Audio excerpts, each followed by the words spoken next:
नमस्कार। धान में ब्लास्ट हर स्टेज पे आता है और जहां जहां धान होता है वहां ब्लास्ट होता ही है लगभग। आज इस वीडियो में हम चर्चा करेंगे धान में ब्लास्ट को कैसे प्रभावी तरीके से कंट्रोल कर सकते हैं।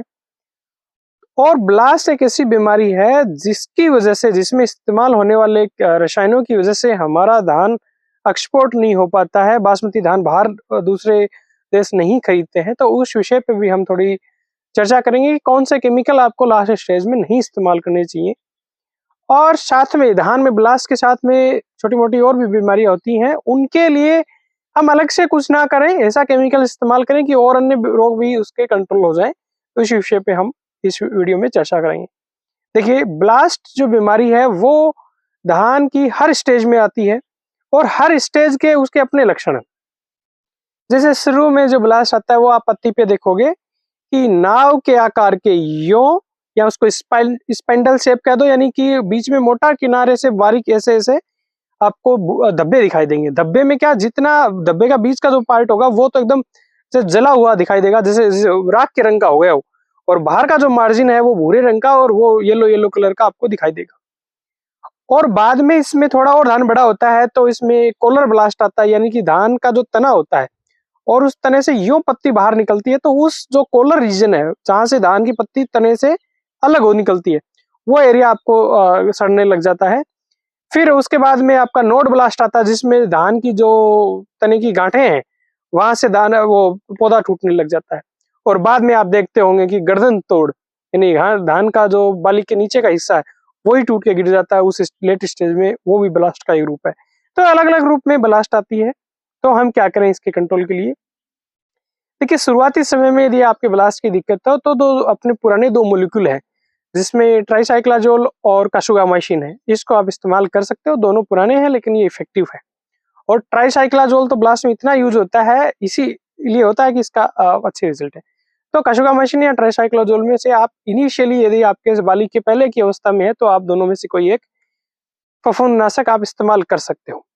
लेकिन यदि लेट स्टेज में आपके आ रहा है, बाली के आसपास बाली निकल रही है, उस स्टेज में आपके ब्लास्ट के लक्षण आपको दिखाई दे रहे हैं, तो आप इसके बजाय आप ट्राइसाइक्लोजोल यूज करें। इसके बजाय आप टेबुकोनाजोल 25.9 फोलिकर के नाम या किसी अन्य नाम से आता है, इसका इस्तेमाल कर सकते हो। इससे ये शीत ब्लाइट को भी आपको कंट्रोल कर लेगा, धान में और भी जो छोटी मोटी फंगल बीमारी होगी उसको भी कंट्रोल कर लेगा। तो आपके पास फोलिकर का एक अच्छा ऑप्शन है।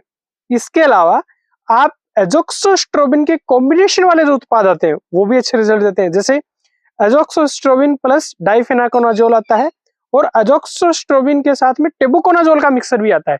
तो इन दोनों का भी आप लेट स्टेज में इस्तेमाल कर सकते हो, इसके अच्छे रिजल्ट है बाली के आसपास। और इसके अलावा आप ये टेबुकोनाजोल प्लस ट्राइफ्लोक्सिस्ट्रोबिन का कॉम्बिनेशन प्रोडक्ट आता है, उसका भी आप इस्तेमाल कर सकते हो, उसके भी अच्छे रिजल्ट है। कहने का मतलब ये है कि शुरुआती समय में तो आप ये जो पुराने वाले मोलिक्यूल हैं इनका इस्तेमाल करें। लेट स्टेज में या तो आप फोलिकर यूज करें, या जो टेबुकोनाजोल है वो, या इसमें एजोक्सोस्ट्रोबिन प्लस डाइफेनाकोनाजोल या एजोक्सोस्ट्रोबिन प्लस आपका टेबुकोनाजोल, या फिर टेबुकोनाजोल के मिक्सर में ट्राइफ्लोक्सिस्ट्रोबिन आती है, उसका इस्तेमाल करें। और मैनेजमेंट प्रैक्टिस की जहां तक बात है वो ये है कि उसमें आप, इसमें ये क्या है कि नमी कम होती है। कब या ब्लास्ट आएगा कब? जब आपके बादल रहेंगे, नमी रहेगी, पत्ती गीली सी रहेगी, यूरिया हमने ज्यादा ठोक दिया है और हमारा धान घना है, तो उस केस में ब्लास्ट आने की पूरी संभावना है। खासकर यदि पानी भरा नहीं है खेत में तो ब्लास्ट आने की पूरी संभावना है। हवा से भी रोग फैल सकता है। तो आप प्लीज इसका, थोड़े भी आपको लक्षण दिखाई दे तो आप इसके कंट्रोल के ऊपर जाएं और अपने खेत में अच्छी फ्लडिंग करें, अच्छा पानी भरे। तो ये भी एक इसकी मैनेजमेंट पार्ट में आता है। और लेट स्टेज में आप प्लीज ट्राइसाइक्लाजोल यूज नहीं करें बाली निकलने के बाद में, क्योंकि यदि ऐसा करते हैं तो इसका ट्राइसाइक्लाजोल का रेजिड्यू है वो दाने में आता है। और काफी जो बासमती खरीदने वाले देश हैं वो जब लेब टेस्टिंग में जाता है तो ट्राइसाइक्लाजोल का उसमें कंटेंट आता है और वो हमारे धान को रिजेक्ट कर देते हैं। इससे हमें कम कीमतें भी इसकी बासमती की मिलती हैं। उसमें एक कारण ये भी है। तो लेट स्टेज में आप प्लीज ट्राइसाइक्लाजोल ना यूज करें। उम्मीद करता हूँ जानकारी अच्छी लगी होगी। मेरी जानकारी आपको ठीक लगती है तो प्लीज आप इस चैनल को सब्सक्राइब करें। नमस्कार, जय हिंद।